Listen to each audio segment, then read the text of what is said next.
I'm Jenny, 67 years old. My son Michael died last month, and I never imagined what would follow. His wife Sarah inherited everything, our family home and $56 million. The day after the funeral, she threw me out like garbage. "Go die in a dumpster," she screamed. But there was something about the will she never bothered to read. Let me know where you're watching from in the comments. Hit that like button and subscribe to hear how my son protected me even after his death. I raised Michael alone after his father James passed away from heart disease when our boy was only 6. Those early years were tough.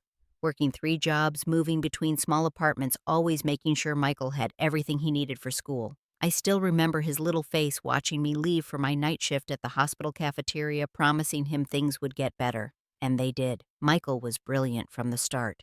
By 12, he was building computers from parts he found at garage sales. In high school, he created a small app that helped local businesses track inventory. That earned him a full scholarship to MIT, where he studied business and computer science. I was so proud watching him walk across that stage at graduation, the first person in our family to finish college. After college, Michael turned down offers from big tech companies to start his own business. He believed in creating solutions that helped regular people, not just wealthy corporations. His company, Secure Health, developed software that made medical records more secure while giving patients better access to their own information. Mom people shouldn't have to fight to see their own medical history. He'd tell me during our Sunday dinners, "The system is broken and I'm going to fix it." The early years of his business were lean. Michael worked from my small apartment, sleeping on a futon next to his desk. I'd bring him coffee at midnight, finding him still coding, determined to perfect his product. When he landed his first major contract with a regional hospital network, we celebrated with champagne in plastic cups and takeout pizza. Success came quickly after that. By 30, Michael had expanded to 50 employees. By 35, Secure Health was valued at $20 million. He moved me into a beautiful condo near his office, insisting I retire early from my hospital job. "You've worked enough, Mom," he said, handing me the keys. "It's my turn to take care of you now." Our relationship stayed strong through his success. Every Sunday was still our day. We'd cook together, watch old movies, or just talk about life. Michael never forgot where he came from, and he made sure I knew how much he valued everything I'd sacrificed for him. When Michael turned 40, his company had grown to over 300 employees with offices in 4 cities. That's when Sarah entered our lives. He met her at a charity gala. She was 25, stunning, and working for the event planning company. Their connection was immediate, and within weeks she was accompanying him to business functions and family dinners. I noticed things about Sarah that concerned me. The way her smile disappeared when Michael looked away. How she'd check her phone whenever he talked about his childhood or our struggles. When he mentioned setting up college funds for his employees' children, she rolled her eyes behind his back. But Michael was happier than I'd ever seen him, so I kept my observations to myself. They dated for 6 months before getting engaged. The wedding was extravagant. 500 guests at a historic mansion with celebrities performing and gourmet food flown in from around the world. It was beautiful, but nothing like the modest celebration I'd imagined for my down-to-earth son. Sarah's family dominated the event, and I found myself seated at a back table with distant relatives, rather than beside my son. After returning from their month-long honeymoon across Europe, Michael insisted we all live together in the sprawling Boston mansion he had purchased as a wedding gift for Sarah. At first, I refused, wanting to give the newlyweds their privacy. But Michael was persistent. "Mom, this house has 10,000 square feet and a separate guest wing. You'll have your own space, but we'll still be together. That's what family means." I agreed, thinking this arrangement would strengthen our bond as a family. Looking back, I realized that's when everything started to change. The first few months after the wedding, Sarah was careful to maintain her charming facade around Michael. But when he wasn't present, her true personality emerged.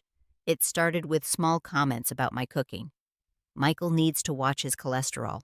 Your recipes might have worked 20 years ago, but they're not healthy by today's standards," she said one evening while dumping my homemade beef stew into the garbage. Then came criticisms about my presence in her home. The family photos I had displayed in the living room mysteriously disappeared, replaced with modern art pieces. My suggestions for Sunday dinner were ignored. Sarah began scheduling social events on Sundays, knowing that was my special time with Michael. Oh, did I forget to tell you the Richardsons invited us to their yacht club today? Michael said you wouldn't mind rescheduling your little dinner. She'd say with fake sympathy, already dressed to leave as Michael rushed to get ready. I watched my son's schedule fill with events chosen by Sarah, leaving less time for his work passion projects and our family traditions. When I mentioned this to Michael, he seemed torn. She's trying to help me network, Mom. The business is growing, and these connections are important. But I could see doubt in his eyes. One Tuesday afternoon, I returned early from my book club to find an unfamiliar sports car in our driveway. Thinking it might be one of Michael's business associates, I entered quietly through the side door. That's when I heard Sarah's laughter coming from the pool house, a flirtatious, intimate laugh I'd never heard her use with my son. I peered through the window and saw her wrapped in the arms of a man I didn't recognize, tall-tanned with the practiced good looks of someone who prioritizes appearance above all else. They were kissing passionately, her wedding ring glinting in the sunlight as her hands moved across his back. I retreated without being seen, sick to my stomach. Should I tell Michael immediately? Would he believe me? Would it destroy him? I decided to gather more information before approaching him with such devastating news.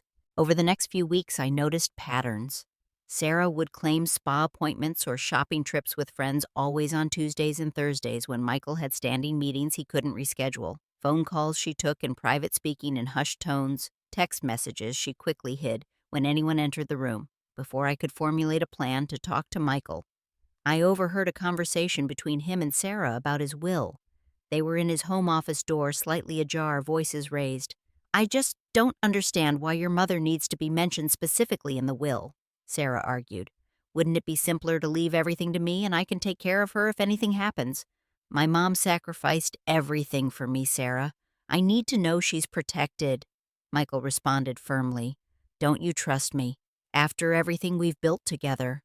Sarah's voice took on the wounded tone she'd perfected. I'm your wife. I should come first in all things. This isn't about rank, Sarah. It's about responsibility. I promised my father on his deathbed that I'd always take care of Mom. That's non-negotiable. Their argument continued, but I stepped away, not wanting to be discovered eavesdropping. That night, Michael came to my part of the house looking troubled. We sat on my small patio, watching the stars as we had done throughout his childhood. Mom, is everything okay between you and Sarah? She says you've been cold toward her. I chose my words carefully. I'm still adjusting to sharing you, I suppose. But I want you to be happy, Michael. That's all I've ever wanted. He sighed, running his hands through his hair, a gesture he'd had since childhood when struggling with something. Sometimes I wonder if we rushed into marriage. Sarah's different now from the woman I thought I knew. Different how?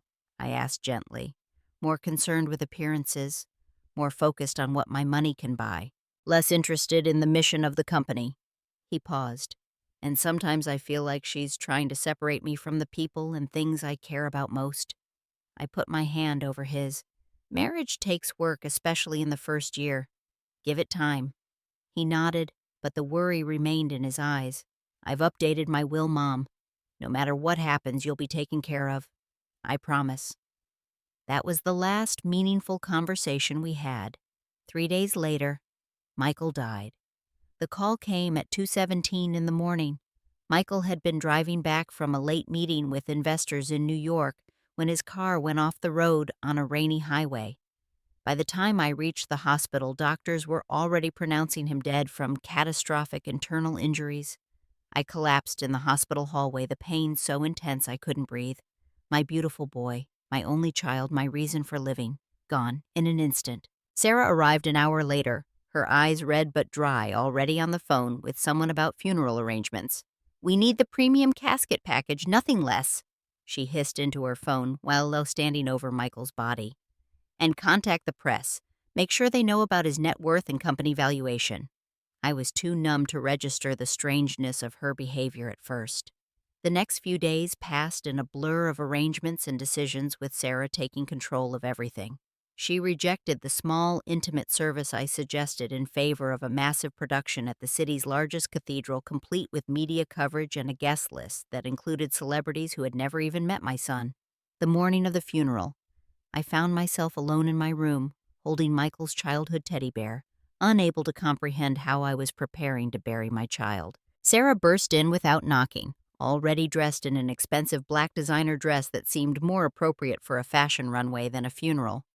"You're wearing that?" she asked, eyeing my simple black dress with distaste. "The governor is coming, Jenny.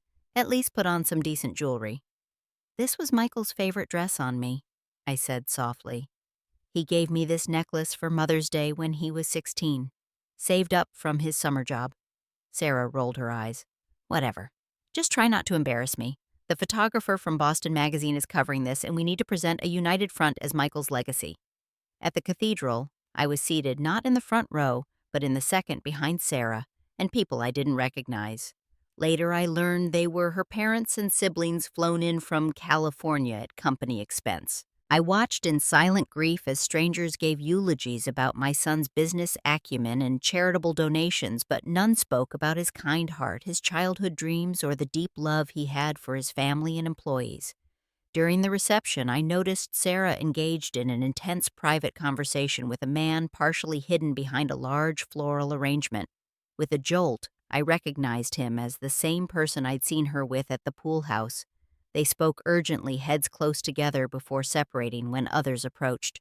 When he turned, I caught a clear view of his face, the same tanned, artificially handsome features I'd seen weeks ago. After most guests departed, I approached Gerald Thompson, Michael's longtime attorney and friend who stood alone nursing a drink.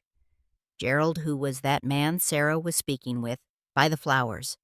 Gerald's expression darkened. "Robert Kingsley. He claims to be a business associate, but I've never seen him at any company functions. Been asking a lot of questions about the succession plan and company valuation." Before we could continue, Sarah interrupted, linking her arm through Gerald's. "We need to discuss the will reading tomorrow. My family will be present, of course." "That's not standard protocol, Sarah," Gerald said firmly. "The will is private." "Nothing about my husband was standard," she replied with a tight smile. 10 o'clock tomorrow at your office. We'll all be there." That night I returned to an empty mansion. The catering staff was gone, and Sarah had disappeared with her family hours ago.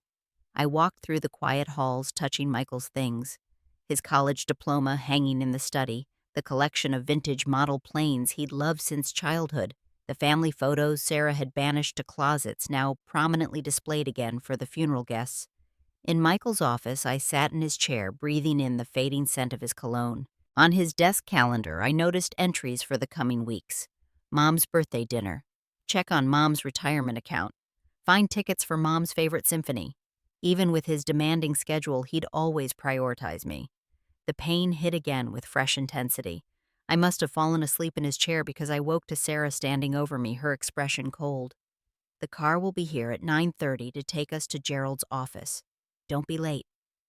The next morning, we gathered in Gerald's elegant conference room, myself, Sarah, and her parents, and 2 executives from Michael's company. Gerald entered with a stack of documents and a solemn expression. "Before we begin," he said, "I want to acknowledge that this is difficult for everyone. Michael was not only my client, but my friend for 20 years. Sarah checked her watch impatiently. "We all miss Michael, but some of us have arrangements to make. Can we proceed?" Gerald nodded and began reading the will. The technical language washed over me until he reached the distribution of assets.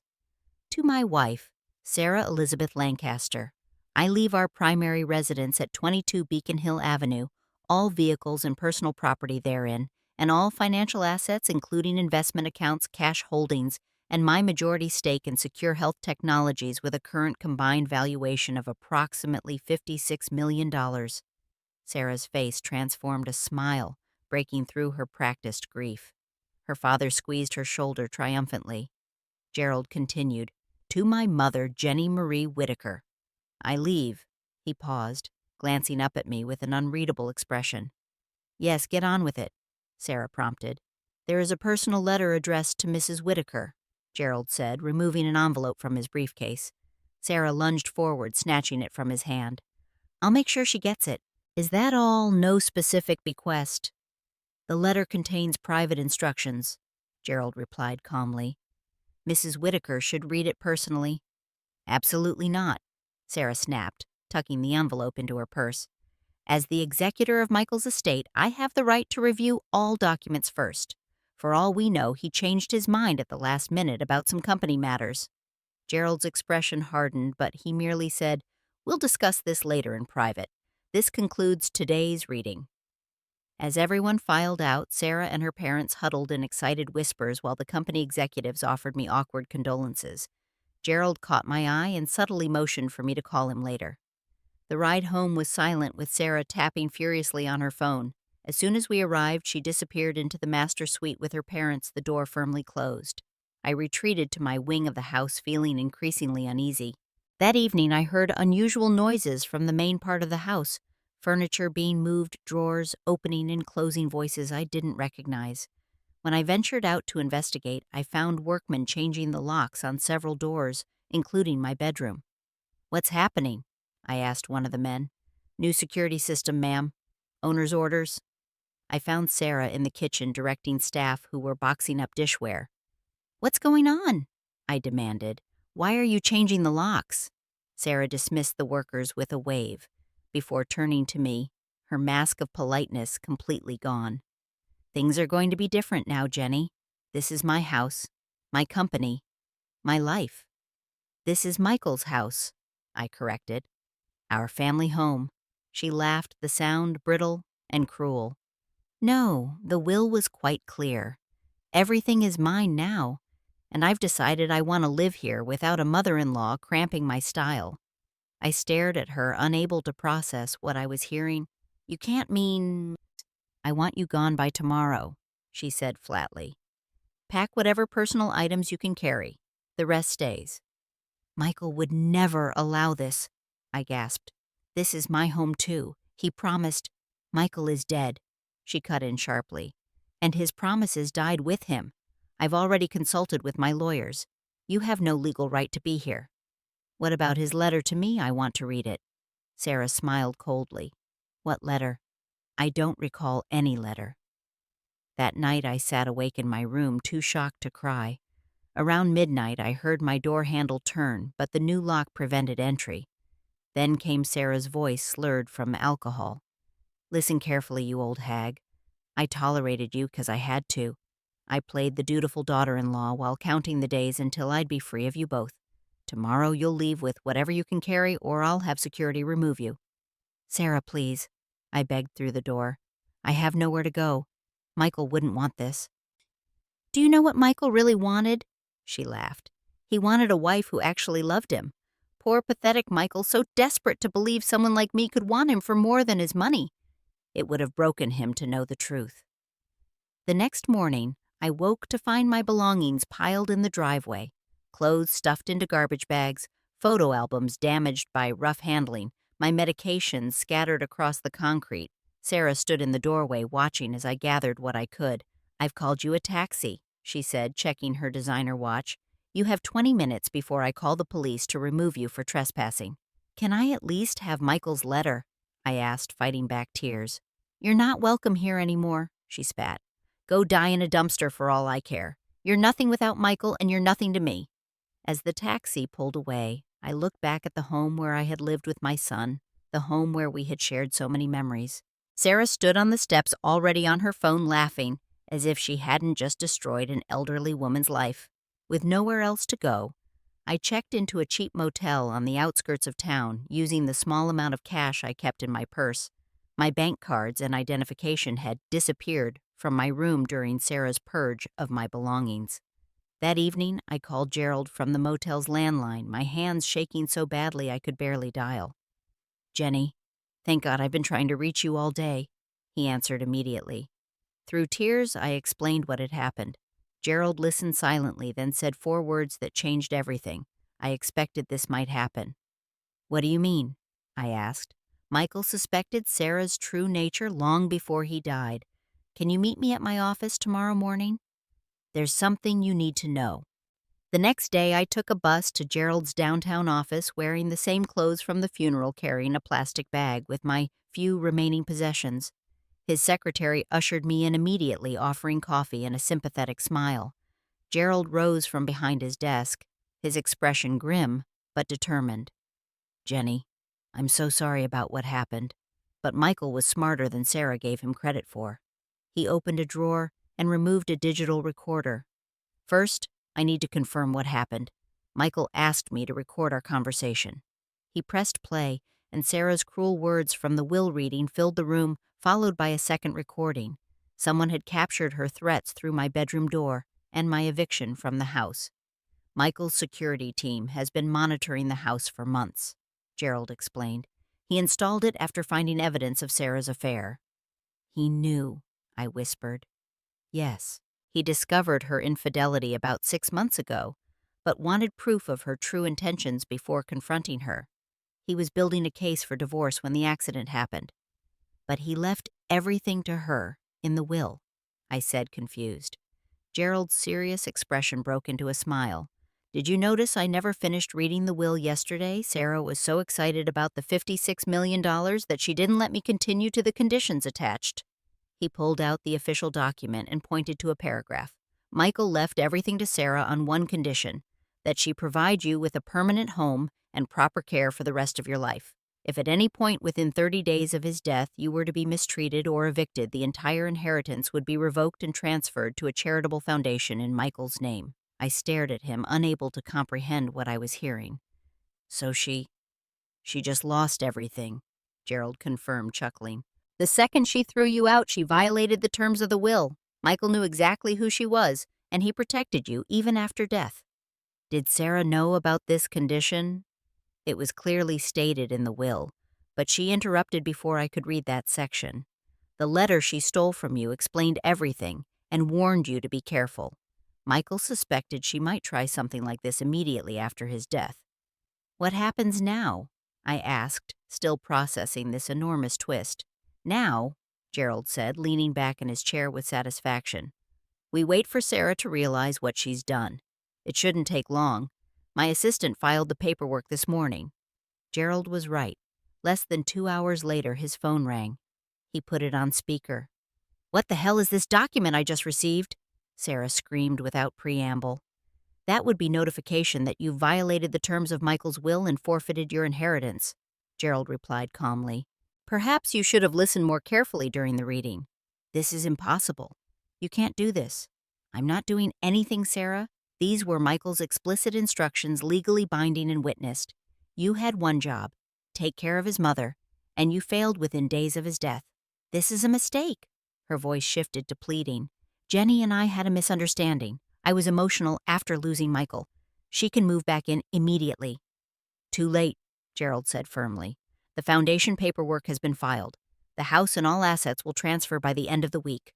Sarah's next words came out in a panicked whisper. You don't understand. I have debts. Significant debts. I've already spent money against the inheritance. That sounds like a personal problem, Gerald replied. Good day, Sarah. After hanging up, Gerald turned to me. Michael left separate instructions about your care.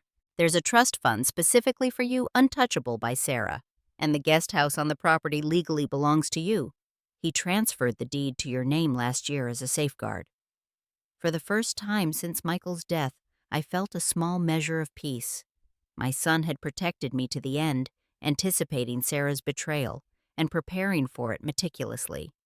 What will happen to her? I asked, surprised to find I still cared. That's entirely up to you, Gerald said. As the primary victim of her actions, you have significant input into how the foundation handles this situation. 2 days later, Sarah tracked me down at the motel. She looked disheveled, her designer clothes wrinkled, her perfect makeup smudged with tears. She pounded on my door until I opened it, then immediately pushed her way inside. You have to fix this, she demanded, pacing the small room. Tell Gerald it was all a mistake. Say I never threw you out. Why would I lie?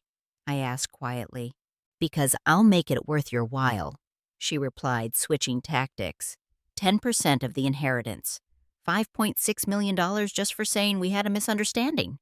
The way you treated me wasn't a misunderstanding, Sarah. It was cruelty. She collapsed onto the bed, suddenly breaking into tears. You don't understand my situation. I'm ruined without that money. Explain it to me, I said, sitting in the room's only chair. Between sobs, Sarah revealed the truth. She'd been deeply in debt before meeting Michael, maxing out credit cards and taking loans to maintain her luxury lifestyle. After marrying him, she'd continued spending recklessly, assuming his wealth would cover everything. She'd also been funneling company money to Robert, her lover and co-conspirator, who'd promised to start a new life with her once Michael was out of the picture. Robert left me the minute he heard about the will condition, she admitted. He took the jewelry Michael gave me and the cash I had on hand. My parents won't even take my calls now. So you never loved my son? I asked, the pain fresh again. She laughed bitterly. Love, I married him for his money. Do you think someone like me would choose someone like him otherwise? He was boring, obsessed with his work, and embarrassingly devoted to his mother.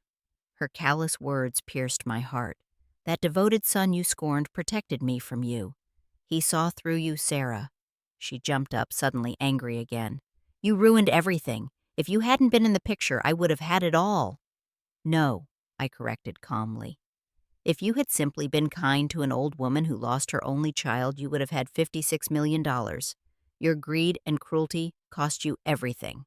Over the next week, Sarah oscillated between begging for my help and threatening me. She brought lawyers who quickly backed down when Gerald showed them the evidence. She attempted to remove items from the house but was stopped by security. She even tried breaking into my motel room to steal what little I had left.